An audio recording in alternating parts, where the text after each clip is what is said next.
अच्छा सर, आपका व्यू मैं बैंकों पे जरूर चाहूँगा। सर, आपकी आपकी जो 2-3 स्क्रिप्ट्स थी उन्होंने इतना अच्छा किया। जस्ट पुटिंग इन या instance of IDFC first bank, और आपका हमेशा ये तर्क रहा है कि मेरा झुकाव जो है वो निजी बैंकों की तरफ है। आईडीएफसी फर्स्ट बैंक वाकई आपका एक बहुत अच्छा कॉल था।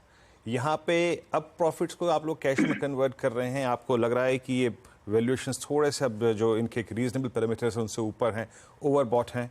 अब आप प्राइवेट बैंक्स में कर क्या रहे हैं सर इतने बड़े एक स्विंग के बाद? आपका सवाल सही है। वैसे हमने आईडीएफसी फर्स्ट बैंक कभी नहीं खरीदा था। हमने आईडीएफसी लिमिटेड खरीदा था, जो डिस्काउंट पे था। और आपको मालूम है करीबन 38% तक का share holding IDFC first bank का आईडीएफसी लिमिटेड में था। तो वो अभी स्वैप रेशियो भी अनाउंस हो चुका है, मर्जर होने वाला है दोनों कंपनियों का। और नाउ मतलब जब भी ये मर्जर कंप्लीट होगा उसके बाद हमको आईडीएफसी फर्स्ट बैंक के शेयर्स मिलेंगे, आईडीएफसी लिमिटेड के शेयर्स विल बी एक्सटिंग्विश्ड। तो उस वो हिसाब से देखें कि we have played the arbitrage, जो हमें लगा कि आज नहीं तो कल ये डिस्काउंट क्लोज हो जाएगा, गैप कम हो जाएगा, और that trade has worked out very well for us. So that is one. दूसरा जो आपने पूछा अबाउट प्राइवेट सेक्टर बैंक्स, आज की तारीख में आप देखिए कि जून के जो आंकड़े आए हमारे पास, करीबन 16.5% नॉन फूड क्रेडिट ग्रोथ हुआ है। उसमें ऑफकोर्स रिटेल का बड़ा पोर्शन है, पर फिर भी प्राइवेट सेक्टर बैंक्स में हमने पहले से we have preferred private sector banks. और दूसरा भी आप देखिए उनके जो नंबर्स, जो अब तक के आंकड़े आए, रिजल्ट्स की मैं जो बात कर रहा हूँ, जो बड़ी बैंक्स है उन ऑन एन एग्रीगेट बेसिस आप देखिए तो 27% उनका नेट इनकम ग्रोथ आया है। PPOP which is pre provision operating profit जिसको बोलते हैं, वो करीबन 34% आया है। और net profit growth has been 38%। तो सभी तरह से आप जो बोल रहे हैं कि private sector banks have done extremely well. लेकिन अनुज का जो कमेंट था कि इसके बावजूद भी ये स्टॉक्स कुछ खास चले नहीं है रिजल्ट्स के बाद, मुझे लगता है कि ये भी चलेंगे। और आने वाले 12 से 24 महीनों तक मुझे लगता है कि banking will be a very safe sector to invest in. Okay, banking. अच्छा, ऑटोज में क्या व्यू है आपका? एक क्लियर दो तीन स्टॉक्स ने एडवांटेज ले रखी है यहाँ पर।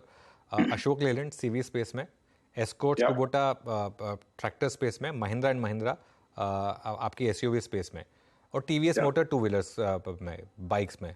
आपका क्या व्यू होगा यहाँ पर, और कोई प्रेफर्ड आइडियाज यहाँ पर? मुझे लगता है ये पूरा क्षेत्र आज की तारीख में पूरा auto, again it is not good to generalise कि पूरा ऑटो, क्योंकि टू व्हीलर का ऑडियंस अलग है, फोर व्हीलर का ऑडियंस अलग है, और ऑफकोर्स ट्रक्स का ऑडियंस अलग है। लेकिन मेरा ये मानना है कि इंटरेस्ट रेट्स मुझे लगता है कि यहाँ से बढ़ेंगे नहीं ज्यादातर। और जो ये मायना जो हम रखे कि interest rates have nearly picked out, may be शायद 25 से 50 बेसिस पॉइंट्स और बढ़ सकें, बट मुझे लगता नहीं है कि यहाँ से there is a great chance of interest rates going up. तो वो हिसाब से मुझे लगता है कि four wheelers will do very well, number one. Number two, जहां तक रही बात टू व्हीलर्स की, टीवीएस में जो पिछले करीबन 3 सालों में जो स्टॉक प्राइस मूवमेंट आया है, I think it is time to relook at now a Bajaj and maybe even a Hero. तो लेकिन अगर ये मॉनसून जब तक खत्म ना होए, आइडिया आएगा नहीं कि रूरल स्पेंडिंग, रूरल इनकम वगैरह कैसा रहेगा, जिसमें ऑफ कोर्स टू व्हीलर्स का ज्यादा डिमांड वहीं से आता है। तो मुझे लगता है कि we are as such positive on the two wheelers, sorry on the auto sector. Pharma में क्या व्यू है इस समय गौतम? क्योंकि एक बड़ा कमबैक आया फार्मा स्टॉक्स में, और सभी स्टॉक्स ने लीड किया। और इस बार तो कमेंट्री भी अच्छी रही है कंपनियों की कि यूएस में भी जो प्राइसिंग प्रेशर था वो शायद कम हुआ है थोड़ा सा। इवन यूएस एफडीए ने भी थोड़ा सा, एक लग रहा है कि थोड़ा नरम रुख अपनाया है पिछले कुछ महीनों में। मुझे लगता है कि हमने तो हमारे पास सिर्फ एक ही फार्मा स्टॉक है, लेकिन हमने अब तक तो वो सेक्टर में कुछ बड़ा निवेश नहीं किया है। लेकिन हम स्टडी कर रहे हैं फिलहाल, और जो आपने कहा वो सही है, रिजल्ट्स अच्छे आए हैं और मार्केट को भी सरप्राइज मिला है कि इनके रिजल्ट्स अच्छे आने लगे। तो हम ये सेक्टर अभी स्टडी कर रहे हैं। हमारे पास एज आई सेड एक ही फार्मा कंपनी है। अच्छा सर, आपने अपने प्रीवियस कमेंट्स में कई बार रियल स्टेट पर, क्योंकि आपने एक टर्म का इस्तेमाल किया कि रेट्स हाल फिलहाल में या फिर अब यहाँ से आपको और मजबूत होते हुए नजर नहीं आ रहे हैं। रियल स्टेट पे पैसा बना भी, आपने अपने प्रीवियस कमेंट से मुझे याद अच्छी तरीके से पॉलीकैब का जिक्र किया था, the best price performer so far in real estate ancillary space से। बहुत सारी स्किप्स का जिक्र किया था, बजाज इलेक्ट्रिकल्स का जिक्र किया था। यहाँ पे अब लोग आप क्या कर रहे हैं? आई मीन रियल स्टेट पे एक्सपोजर है आपका, या ले रहे हैं, या फिर रियल स्टेट एंसिलरी पे, और ये जो होम इक्विपमेंट्स वाली कंपनियां हैं, इन पे क्या कर रहे हैं आप लोग इस वक्त? रियल एस्टेट हमने कुछ निवेश नहीं किया है अब तक, और शायद अभी मुझे लगता है कि it's time to relocate it.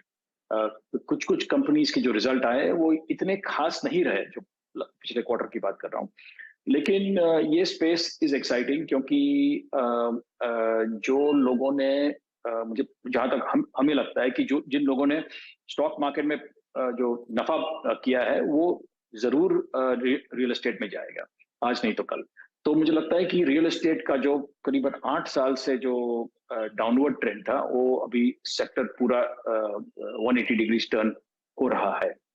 और मुझे लगता है कि इसमें definitely it is a very positive sign for the real estate sector.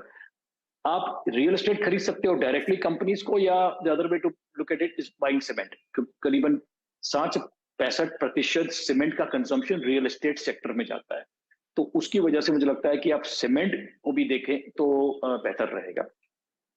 That is our view on real estate. Okay अच्छा सर, मुझे याद अच्छी तरीके से जब आपका लास्ट इंटरेक्शन मेरे साथ हुआ था, उसमें आपने सबसे पहली चीज़ जो कि इंडियन मार्केट्स के पर्सपेक्टिव में पॉजिटिव बोली थी, वो था कि flow towards India will continue. आपने इमर्जिंग मार्केट्स में चाइना की प्लेसमेंट, आपने कोरिया की प्लेसमेंट, आपने ताइवान की प्लेसमेंट, बहुत खूबसूरती से प्लेसमेंट समझाई थी वो।